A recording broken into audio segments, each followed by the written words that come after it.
Maayong adlaw mga boss. Mao na ni ang part 2 sa atong FJ Cruiser journey. Gusla na kay mga tsoy ni paghumano transaksyon. So mga on sa ta. Para na energies biyahe ba. Paghuman na mo kaon diretso na day magbiyahe padung sa San Carlos. Didto na mi mosakay og fast cut pabalik sa Toledo.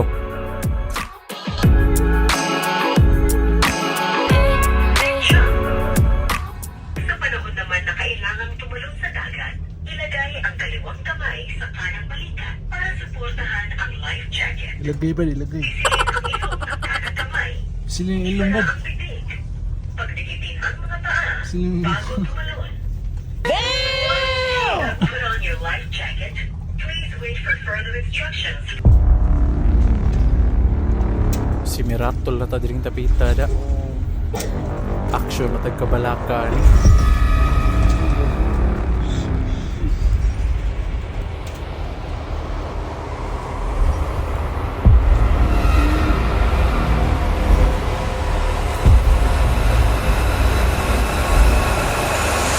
Sa wala damha, nakatungtong na ginibalik sa Cebu nga safe. Boss, mata ka. Lapo-lapo. Sa kabiyahe. Kailan sa kabiyahe, lapo-lapo. Inside lang, boss. Inside lang. Inside. Diri lang ta photo mga boss.